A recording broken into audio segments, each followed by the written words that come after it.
మీ car EMI కట్టలేకపోతున్నారా? మీ car EMI మేము కడతాం. ఈ నెంబర్కి కాల్ చేయండి. నమస్తే, welcome back to Suman TV. నేను మీ సంజయ్. ఈరోజు మనతో పాటు ఉన్నారు మోటివేషనల్ స్పీకర్ కొడాలి సునీల్ గారు. సార్తో మాట్లాడి కొన్ని విషయాలు తెలుసుకుందాం. నమస్తే సార్. నమస్తే సంజయ్ గారు. ఏ జనరలిస్ట్లో చూసుకున్నా సరే ఒక వ్యక్తి ఏదో ఒక సందర్భంలో అవమానం అనేది ఫేస్ చేస్తూ ఉంటారు. తనకంటూ ఒక వాల్యూ ఉండాలంటే ఏం చేయాలంటారు, ఎలా పెంచుకోవాలంటారు? బేసిక్ ఏంటంటే ఇక్కడ వాల్యూ గురించి అయితే నేను చెప్తాను బాగానే. కాకపోతే మీరు ఒక మాట అన్నారు, సొసైటీలో సొసైటీ బేసిక్ ఏంటంటే ఈ society is a bullshit. First అది నేను చెప్పే పాయింట్ ఏంటంటే సమాజం గురించి అసలు ఆలోచించొద్దు. ఎవరి కోసం బతుకుతున్నాం మనం? మన కోసం మనం బతుకుతున్నాం, అవునా కదా? ఎవడో వాడికి నచ్చలేదు, వాడు ఇప్పుడు సాయంత్రం ఉంటుందండి, అమ్మలక్కలందరూ అరుగు మీద చేరతారు. అరుగు మీద చేరి వాడట్లా వీడెట్లా అని చెప్పి అందరిళ్ళలో మాట్లాడుకుంటారు. అందరిళ్ళలో మాట్లాడుకుని సాయంత్రం అయినాక ఎక్కడికి వెళ్తారు? అరుగు మీద అక్కడే ఉండిపోతారా? వెళ్ళి వండుకుని తినాలిగా. అవును. ఎవరిళ్ళకి వాళ్ళకి వెళ్ళి కుంభాలు వండుకుని ఖాళీ చేస్తారు. వాడెవడో కాసేపు అరగంట సేపు అరుగు మీద కూర్చుని నీ గురించి వాల్యూ తక్కువ చేసి మాట్లాడాడని చెప్పి అనుకుని వాడి మాటలు నువ్వు పట్టించుకుంటావా? కాదు కదా. వాళ్ళ ఎవరి గురించి పట్టించుకోవాల్సింది మన వాల్యూ ఏంటనేది మన గురించి మనం తెలుసుకోవాలి. సో ఎవరో ఆఫీసులో కూడా అంటూ ఉంటారు చాలామంది. మీరు అన్నట్టు ఏంటంటే జనరల్గా ఏంటి, ఆఫీస్లో వీడేం చేయలేడరా, వీడి వల్ల కాదు, అందరిలో టీంలో అంతా వీడే లోరా, వీడు ఒక డుబ్రే గడరా, వీడు ఒక వేస్ట్ ఫెలో గడరా అన్నట్టుగా మాట్లాడతారు. అసలు వాళ్ళందరినీ పట్టించుకోవాలి. ఎందుకంటే నీ ఇంట్లో ఏం కష్టాలు ఉన్నాయి అనేది నీకే తెలుసు, వాళ్ళు ఎవరికే తెలియదు. నీ లైఫ్లో నువ్వు ఎంత స్ట్రగుల్ అయ్యి వచ్చావు అన్న విషయం నీ ఒక్కడికే తెలుసు, వాళ్ళు ఎవరికే తెలియదు. నీ లైఫ్లో నువ్వు ఎంత కష్టపడి ఈ స్థాయికి వచ్చావు, ఈ స్టేజ్కి వచ్చావు అనేది వాళ్ళు ఎవరికే తెలియదు. వాళ్ళందరూ మాటలు పట్టించుకుని నువ్వెందుకు డిప్రెస్ అవుతావు? అసలు వాల్యూ లేదనే దాని గురించి నీ వాల్యూ ఏంటనేది ఫస్ట్ నువ్వు తెలుసుకో. సమాజం, సొసైటీ, పక్కన వాడు, ఆఫీస్లో వాడు కాదు. రాత్రిపూట పడుకున్నప్పుడు ప్రశాంతంగా గుండెల మీద చేసుకుని నేను కరెక్ట్ పని చేస్తున్నానా లేదా, నా క్వాలిటీస్ ఏంటి అని చెప్పాడు. ఒక్కసారి అనుకోవాలి, మనమే అనుకోవాలి.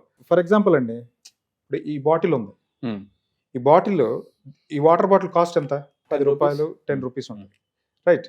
ఇప్పుడు ఈ బాటిల్లో నీళ్ళన్నీ నేను తాగేసాను అనుకోండి, ఆ బాటిల్ కాస్ట్ ఎంత? అప్పుడు 0 అయిపోయింది, 10 రూపీస్. ఎందుకంటే దాంట్లో ఏం లేదు, రైట్? నేను ఇదే బాటిల్లో, ఇదే వాటర్ బాటిల్లో నేను కనుక మిల్క్ పోసాను అనుకోండి, అప్పుడు ఈ బాటిల్ కాస్ట్ ఎంత? ఒక 30 రూపీస్. 30 రూపీస్. ఇదే బాటిల్లో నేను పెట్రోల్ పోసాను అనుకోండి, ఆ బాటిల్ వాల్యూ ఎంత? 120, 115, రైట్? ఏదైనా ఎంతైనా దాన్ని తగ్గట్టుగా దాని ఖరీదు పెరుగుతుంది, రైట్? నేనేమంటానంటే ఇదేమైంది, ఇప్పుడు ఈ బాటిల్ స్టార్టింగ్ వాటర్ ఉన్నప్పుడేమో 10 రూపాయలు ఉంది, పాలు పోసినప్పుడేమో 20 రూపాయలు అయింది, పెట్రోల్ పోసినప్పుడేమో దాని రేట్ పెరుగుకుంటా వెళ్ళింది, రైట్? అదే దీంట్లో నేను డ్రైనేజీలో ఉన్న మురికి నీళ్ళు పోసాను అనుకోండి, దీనికి వాల్యూ ఉంటుందా? ఉండదు సార్. మురికి నీళ్ళు ఎవరన్నా యూజ్ అవుతాయా? యూజ్ అవుతుంది కదా. సో మనం ఆలోచించుకోవాల్సింది ఏంటంటే, నీ బాటిల్లో ఏంటంటే ఈ బాటిల్ అనేది ఉంది కదా, దీంట్లో ఎలా అయితే మనం వేరు పదార్థాలు ఎలా అయితే నింపితే దాని వాల్యూ అనేది చేంజ్ అవుతూ వచ్చిందో, మనం కూడా ఏంటంటే ఈ బాటిల్ కంటైనర్ కదా, మనం కంటైనర్, ఈ కంటైనర్లో ఇందులో డిఫరెంట్ కంటెంట్ నింపావు. మన కంటెంట్ ఏంటి? నాలెడ్జ్. నువ్వు ఎంతవరకు అప్డేట్ అవుతున్నావు, నువ్వు ఎంతవరకు అప్స్కిల్ అవుతున్నావు, ప్రస్తుతం ఉన్న ట్రెండ్ని బట్టి నువ్వు ఏ విధంగా నేను అప్గ్రేడ్ చేసుకుంటున్నావు, ఆ కాంపిటీషన్లో నువ్వు ఎక్కడున్నావు, నువ్వు సెల్ఫ్ ఎవాల్యుయేషన్ చేసుకోవాలి. ఈ సెల్ఫ్ ఎవాల్యుయేషన్ ఎప్పుడైతే నువ్వు స్టార్ట్ చేసుకుంటావో నువ్వు ఆటోమేటిక్గా గ్రో అవుతావు. నువ్వు ఆటోమేటిక్గా నిన్ను ఎవరేమన్నారు కదా సమాజంలో, నీకు ఒక గోల్ ఉంటుంది, నీకు ఒక మోటో ఉంటుంది.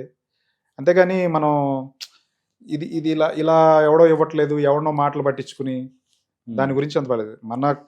మన కంటైనర్లో మనం కంటెంట్ ప్రాపర్గా నింపుకుని మన గోల్ మనం సెట్ చేసుకుని మన టార్గెట్స్ ఏంటో మనం సెట్ చేసుకుని మన దానికోసం రోజు వర్క్ చేసుకుంటూ వెళ్ళామనుకోండి, సక్సెస్ అవుతాం డెఫినెట్గా. అప్పుడు ఎవరైతే వీళ్ళందరూ ఉన్నారో వీళ్ళందరూ వస్తారు.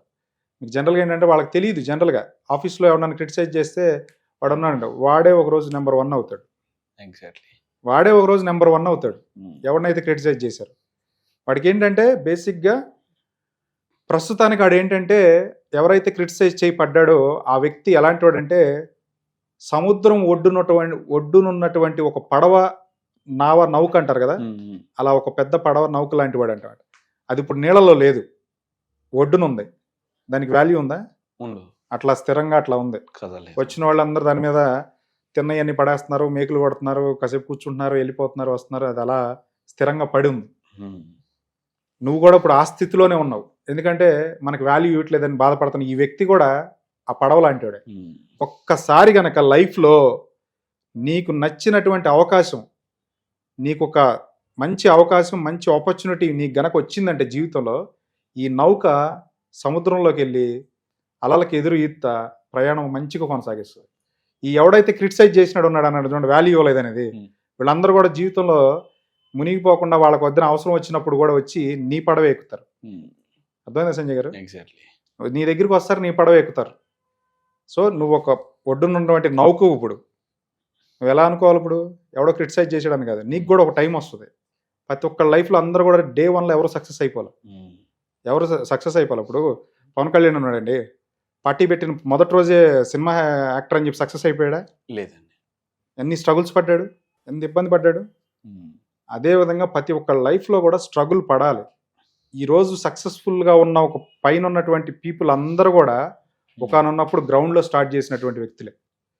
నువ్వు కూడా ఏదో ఒక రోజు ఎక్కడోసారి స్టార్ట్ చేయాలిగా, నీ జర్నీ ఎక్కడోసారి స్టార్ట్ చేయాలిగా. నువ్వు ఎగ్జాక్ట్లీ. స్టార్ట్ చేయకపోతే ఎట్లా వెళ్తావు? నువ్వు అక్కడ వరకు ఎట్లా వెళ్తావు? చేద్దామని అనుకుంటావు, కానీ చేయకుండా నువ్వు రోజు ఇలా చూసుకుంటా ఉంటేనే అలా ఉండిపోతావు. రాయి ఉందండి, సరస్సులో రాయి ఉంది నదిలో, అది అంత స్మూత్గా ఎందుకయింది? దాని మీద రోజు వాటర్ ప్రవహిస్తూ ఉండబట్టే కదా. అది వాటర్ పవర్ కాదు, కన్సిస్టెన్సీ అంటే ఏంటి? దాన్ని అదే పని నిత్యం అదే పని చేస్తూ ఉంది కాబట్టి ఆ వాటర్ ఆ రాయి మీద నుంచి నిత్యం ఎన్నో సంవత్సరాలుగా పారింది కాబట్టి ఆ రాయి అనేది స్మూత్ అయింది. ఒక రోజులో నువ్వు ఎలా రాయలు అంటాడు, ఒక రోజు నువ్వు ఎలా అవుతావు? అర్థమైందా సంజయ్ గారు? ఒకరోజు మనం మారిపోవాలి, ఒక రోజులో నా లైఫ్లో చేంజ్ అయిపోవాలి. అందరూ నన్ను తిడతారు. మన లైఫ్లో ఎవడైతే మనం క్రిటిసైజ్ చేసేవాడు ఉంటాడో వాడు ఉండబట్టే మనం ఛాలెంజ్గా తీసుకుంటాం. మనం చేయలేని అన్న దాన్ని చేసి చూపించి ఆ స్థాయికి ఎదిగి ఇదిరా నేనని చెప్పి ఈ సొసైటీ మొత్తానికి చూపించే రోజు వస్తుంది.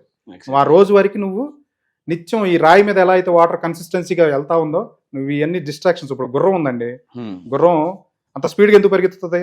వేరే జంతువులు అంత స్పీడ్గా ఎందుకు పరిగెత్తలేవు? గుర్రానికి 2 కళ్ళు వేశారు ఇట్లా, దాన్ని ఇలా వేసారు కాబట్టి దాని డైరెక్షన్ అంతా దాని ముందే ఉంటుంది. దానికి డిస్ట్రాక్షన్ ఉండదు, వెళ్ళిపోతుంది. ఈ పక్కన ఉన్నటువంటి ఈ చెత్త చెదారం, ఈ సమాజం ఈరోజు కుళ్ళు, కుతంత్రం, స్వార్థం, ఈష, ద్వేషం అన్ని ఆఫీసులో పెట్టుకుంటారు. వీడు ఎదిగిపోతున్నాడు రా, వీడికి అప్రైజులు ఎక్కువ వస్తుందిరా, వీడు మనకంటే ఎక్కువ వస్తుందిరా అని చెప్పి నీ మీద ఎన్నో కుట్రలో కుతంత్రాలు, ఎన్నో రాజకీయాలు చేస్తారు వెనకాల నీ మీద. కానీ ఆ ఏఈ పట్టించుకోకూడదు. నీ పని ఏంటనేది నువ్వు రోజు ఆ రాయి మీద ఏదైతే వాటర్ కన్సిస్టెన్సీగా పారుతా వెళ్తా ఉందో నీ పని నువ్వు డైలీ నీ పని నువ్వు చేసుకుంటూ వెళ్ళిపోతే సమాజంలో ఫైన్ డే వస్తుంది, నీ లైఫ్లో కూడా ఒక రోజు వస్తుంది. డెఫినెట్గా నువ్వు సక్సెస్ అవుతావు. అప్పుడు నీ వాల్యూ అనేది 10 మంది వాళ్ళే వచ్చి నీ దగ్గరికి వస్తారు. ఎవడైతే నీ కోసం వెయిట్ చేయనాడో, ఎవడైతే ఉన్నాడో వాడే వచ్చి నీ టైం కోసం వెయిట్ చేసి బయట నుంచి స్టేజ్ వస్తుంది. ఆ రోజు నిన్ను పిలిచి కూర్చోబెట్టి నేను ఎవడైతే ఉన్నాడో నీ దగ్గరికి వచ్చి ఫోటో దిగుతారు. ఆ రోజు సక్సెస్ అవునప్పుడు ఎవడు రాడు, అందరు తిడతారు. అయిన రోజు నీ కోసం ఎవడైతే ఈడు వేస్ట్ ఫెయిలర్ అన్నాడు నీ దగ్గరికి వచ్చి నీ పక్కన నుంచి నీ గొప్పతనం గురించి వాడి నోటితోనే చెబుతాడు 10 మందికి. అది సక్సెస్ అంటే. లైఫ్లో అలా ఉండాలి మనం. Thank you sir, thank you very much. Thank you Sanjay గారు.